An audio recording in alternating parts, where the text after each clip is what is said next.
Hi, and thanks for tuning in to This Week in East Brunswick's own local news and information program. Today we'll visit the high school and look in on their award-winning vocational program for the handicapped with instructor Michael Pfister. Later, Dolly Vasta will speak with the members of Three for All, an interesting collection of musical, dramatic, and poetic talent that recently performed at the library. Our regular features will include Ken Shalhoub's Health Facts with his report on the new cancer treatment. Photographer Bob Nemzer will investigate the pros and cons of rangefinder cameras. Adrian Eisner will have suggestions on buying a pet, and we'll end with our Township Council review. First, our Channel 8 schedule for next week. Monday at 10 a.m., Look Great, Feel Great with Lenore Kulik features soft aerobic exercises. Followed at 10:30 by Spotlight on Education and a look at computers in the classroom. Tuesday evening at 7 p.m., Check It Out brings you information from the libraries of Middlesex County. Next is Sports Talk with John Megliero and a special repeat cablecast of his interview with skydiver Carolyn Gillette.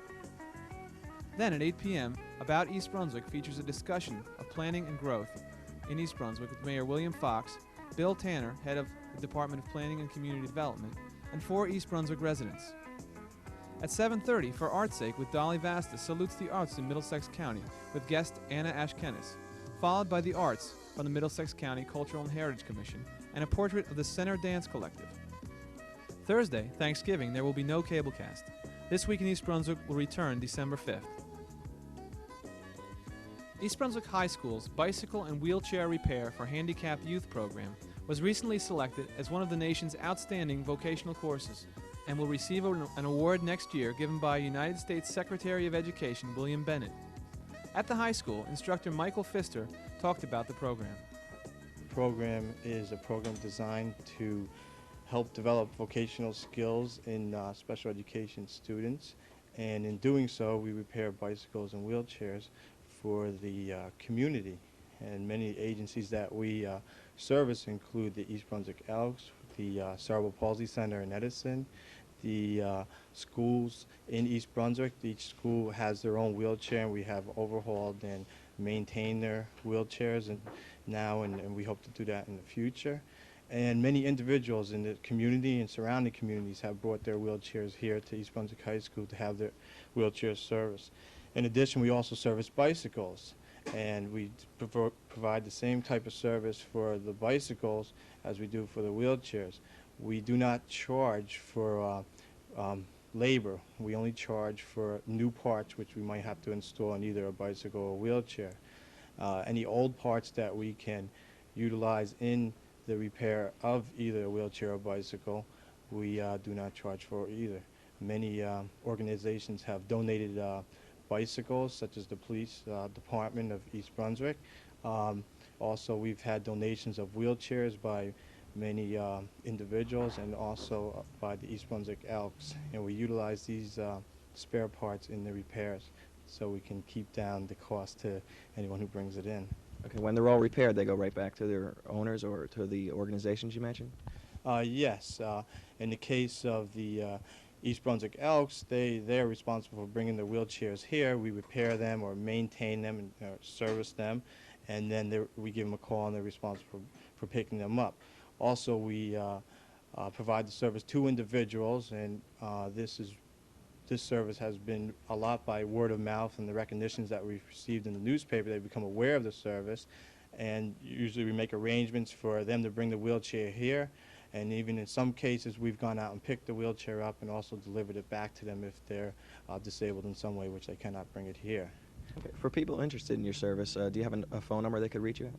Yes, you can call between 7:30 and 4:30. You can call the East Brunswick School District number, which is 257-8300, and you can ask for extension 275, and my name is Mike Pfister. Sunday, a trio of performers known as Three for All brought their unique synthesis of music, poetry, and dance to the library. After the show, dancer Barbara Dickinson, actor Ryan Hilliard, and pianist Carolyn Morgan spoke to Township Arts Coordinator Dolly Vasta about Three for All. This was a very special concept of music, poetry, and dance, and I think I'll start with Barbara, and I'll ask her, how did this get started? Well, we began, the three of us at Wells College about 5 years ago, And most of the poetry that we do is by Bruce Bennett, and at one of his poetry readings I went up and asked him if I could choreograph some of his poetry. And I'd also worked with Carolyn, and we thought we'd try and get together and see if we could interweave the three art forms so that we weren't just pasting one on top of another, but really integrating and interweaving the three. So, and then we went on from there.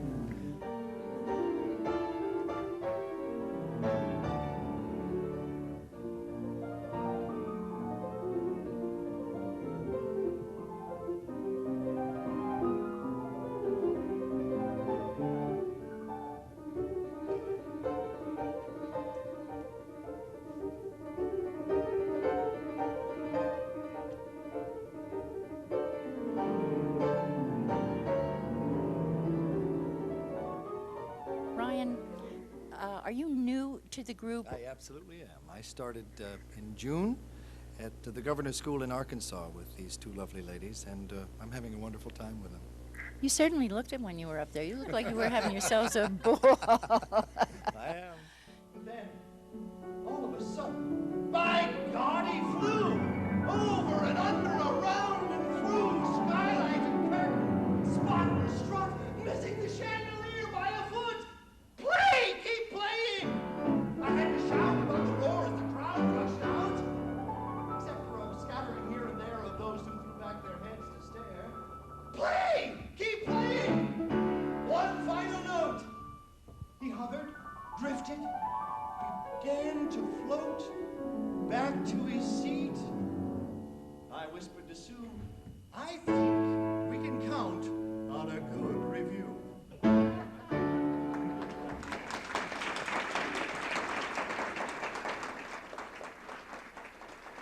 Where do you go from here? National. Why not? Think big. That's my theory.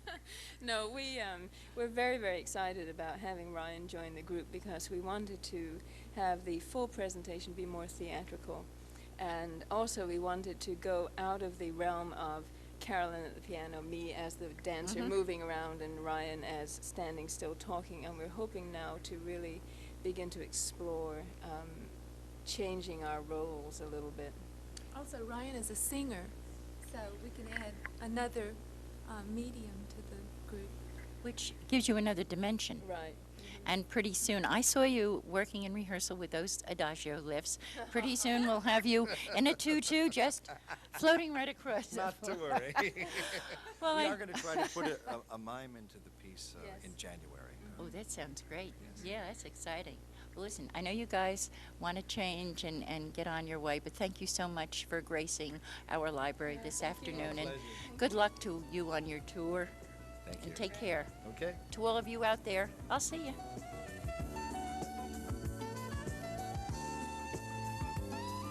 If we could only aim a gun at cancer, well, with the help of monoclonal antibodies, we just might be able to do that.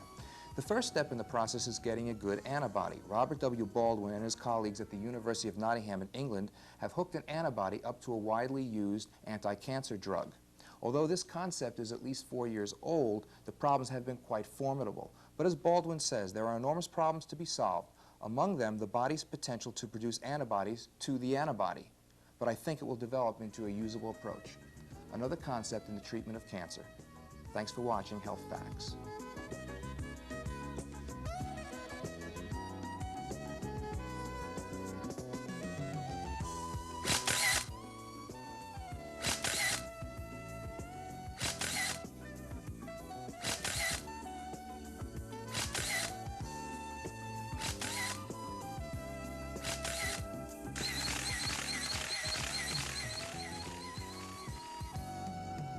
Hi, welcome to Quick Clicks.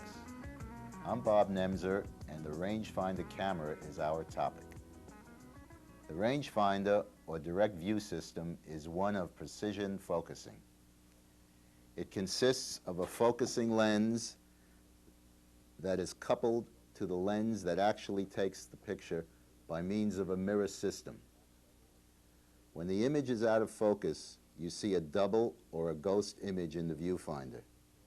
Focusing the viewing lens causes a mirror lens to move, shifting the ghost image sideways. When the images coincide, or come together, the scene is correctly focused. The advantages of this type of system are: 1, continuous viewing that is ideal for sports and action photography. Its bright viewfinder and split focus system makes focusing in low light or dim situations much easier than with other systems. The quiet shutter of the Leica CL, which is the granddaddy of the better rangefinder cameras, is a great advantage in nature photography and documentary work. The disadvantages are: you cannot see the effect of depth of field or view the image exactly as it will appear on the film, both of which are possible with single lens reflex cameras. Well, we've done a lot of talking in words today, and what I'd like to do now is go over some photography and show you the things that you could do with any of the cameras that we have discussed in this program and previous programs. Here we see a happy fellow that I met on a vacation while I was down in Jamaica. He was most anxious to pose for me, and the fact that I was using a rangefinder camera made it quick and easy so that he wasn't annoyed. This next shot is what I was talking about before, of being able to focus easily in a low light situation. Here we have a sunset, and conventional cameras, conventional viewing systems would make the focusing of this a little difficult. Here the rangefinder with the split image made focusing a snap. This picture shows some of the tricks that can be done with photography, using an image that you shot and also doing a little other technique within the camera with sandwiching. But that's something we'll discuss at a later date. Thank you for joining me on Quick Clicks. Hope to see you soon. Our next topic will be how to buy a camera. Bye.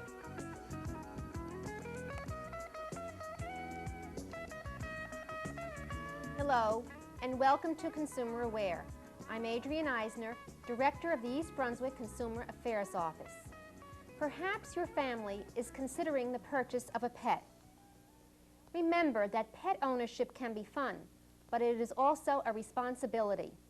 Each year, millions of dogs and cats are abandoned and left to roam wild. Do not get a pet unless your family can care for it properly. There are several places to buy a pet. They can be purchased from breeding kennels, pet stores, and private sellers whose dogs have had litters. Also, you can purchase them from organizations which take in unwanted animals. The best way to choose a kennel or pet store is to ask for recommendations from a veterinarian or friends. Next, visit the place recommended. Note the cleanliness and how the animals are treated and handled. Make sure the pets appear healthy and sociable, and that accurate health records have been kept. The pet should appear physically healthy. Eyes clear, nose not runny, stomach flattened. A distended stomach could indicate worms. The coat should look healthy and glossy with no apparent hair loss. There also should be no unpleasant odor. The pet should have a well-balanced temperament. Friendly, responds to your attention, and does not mind being held. Experts recommend selecting a moderately tempered dog. Also, a pet's personality develops within the first 6 months of age, so it is possible for you to shape it. A registered dog is one whose pedigree or family tree shows ancestors that were purebred. The American Kennel Club is one registry well known to many people. To register your dog, you need the pedigree and litter registration form. The sale of dogs and cats by pet dealers is subject to a regulation of the New Jersey Consumer Fraud Act. The regulation basically provides protection for consumers who purchase from a pet dealer and later find the animal to be ill or genetically defective. Under the law, if the pet becomes ill within 14 days after purchase, the consumer must take the pet to a veterinarian for an examination. This must be done within the 14-day period. If the veterinarian certifies the animal as unfit, the consumer has a choice of 3 options. 1, return the animal and receive a full refund of the purchase price plus veterinary expenses up to the cost of the animal. 2, keep the animal and receive reimbursement from the pet dealer for veterinary expenses up to the price of the animal. 3, return the animal and select another pet which is of equivalent value. The pet dealer in this situation is still liable for the veterinary expenses incurred up to the price of the animal. Refund or reimbursement must be made not later than 10 business days following the receipt of a signed veterinarian certification. The consumer also has the right to receive an animal history certificate signed by the pet dealer. Information such as the animal's breed, sex, age, color, birth date, place of birth, previous owners, and medical history should be included in the certificate. If you have any further questions about the New Jersey pet regulations, please call us at the East Brunswick Consumer Affairs Office. Our telephone number is 390-6954. We're in the office in the municipal building from 9 a.m. until 5 p.m., Monday through Friday. Thank you for joining me on Consumer Aware. Hope I'll see you again next week. At this week's Town Council meeting, over 150 township residents turned out to find out how the proposed turnpike widening would affect them. The Turnpike Authority's plan is to add 3 additional lanes in both directions between Exit 9 in East Brunswick and Exit 8A in Monroe. This extension will be funded by a $2 billion bond issue. The decision the council faced at this meeting was to retain an environmental specialist to conduct an environmental assessment of the proposed turnpike widening. Mayor Fox stressed that we must hire a consultant now. Also, he asked for volunteers to serve on an ad hoc committee as a united voice for residents concerned with the proposed widening. This committee would keep residents abreast of the situation. Those who wish to serve on the committee can call the mayor's office at 390-6810. Councilman Louis Becker asked to serve on this committee and suggested that East Brunswick join Milltown and the other 2 affected towns, Monroe and South Brunswick, to act as a larger entity against the authority. Mayor Fox said the Turnpike authorities view the expansion as a definite decision. Township Administrator Gregory Fehrenbach added he had talked to one Turnpike official who said that the expansion is needed and is going to happen. The earliest date that the expansion will begin is the fall of '86, according to Mayor Fox. That's all for this week. Thanks for watching.